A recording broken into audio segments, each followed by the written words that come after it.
सर्व शेतकरी बांधवाचे आपल्या यूट्यूब चॅनलवर पुन्हा एकदा हार्दिक स्वागत आहे।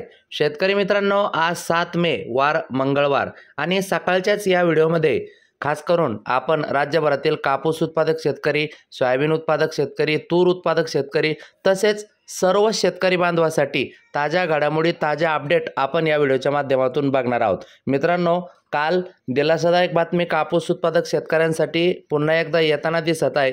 काही बाजार समितीमध्ये कापसाचे बाजारभाव वाढताना दिसत आहे। काही बाजार समितीमध्ये तर 8,000च्या पुढे सुद्धा जास्तीत जास्त दर जाताना दिसत आहे। जाणून घेऊया व्हिडिओच्या माध्यमातून सर्वच बातम्या। नवीन असाल तर चॅनल सबस्क्राइब करा, लाईक करा। मित्रांनो, एकदा बातमी बघू नंतर कापसाचे सर्व भाव बघू ते पावती सहित। दुसरा खरीप हंगाम तोंडावर तरी सोयाबीनचे भाव पडलेलेच। भाव आहे पण विकायला तूरच नाही। मित्रांनो, यावर्षी सोयाबीनचा दुसरा खरीप हंगाम तोंडावर आला तरी भाव पडलेच असल्याने शेतकऱ्यांमधून संताप व्यक्त केला जात आहे। तर दुसरीकडे भाव आहे पण शेतकऱ्याजवळ विकायला तूर नाही। त्यामुळे शेतकरी दुहेरी संकटात सापडला आहे। दात आहे पण चणे नाहीत आणि चणे आहे पण दात नाही, अशी अवस्था शेतमालाला हमी भाव मिळत नसल्यामुळे शेतकऱ्यांची झाली आहे।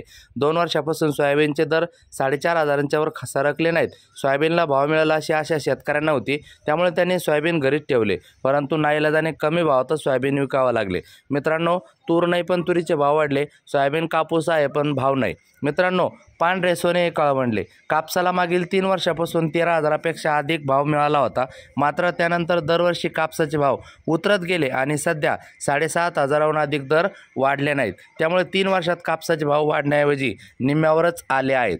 कापसाचा उताराही घटला। यावर्षी कापसाच्या पिकाला पावसाचा खंड व नंतर अवकाळी पावसाचा फटका बसला। यामुळे फळधारणा कमी होऊन नंतर बोंडे काळवडल्याने कापसाच्या उत्पादनात मोठी घट झाली आहे। त्यामुळे शेतकऱ्यांचे मोठे नुकसान झालेले आहे। अनेक शेतकऱ्यांना एका बॅगला 3 ते 4 क्विंटल कापूस निघत असल्याने त्यांनी कापूस लागवडीसाठी टाकलेला खर्चही पदरातून करावा लागत आहे। त्यातच शासनातून शेतमाल भाव मिळत नसल्यामुळे पांढरे सोनेही घरीच काळवंडले जात आहे, अशी परिस्थिती आहे। मित्रांनो, एकतर दुष्काळात 13वा महिना खतं बियाण्याचे दर सुद्धा वाढले। 10-26 जुने दर 1470, आता 1700।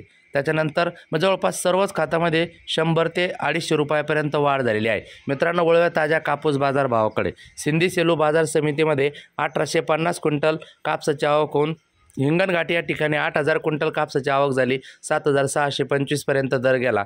त्यानंतर पुढील बाजार समिती आहे वर्धा।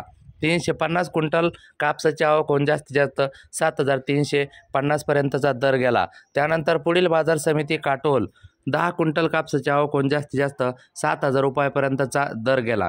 त्यानंतर पुढील बाजार समिती आहे परभणी। मध्यम स्टेपल 1,525 क्विंटल कापसाची आवक होऊन जास्तीत जास्त 7,615 पर्यंतचा दर गेला।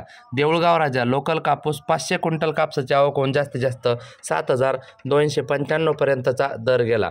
त्यानंतर वरोरा लोकल कापूस 651 क्विंटल कापसाची आवक होऊन जास्तीत जास्त 7,400 पर्यंतचा दर गेला।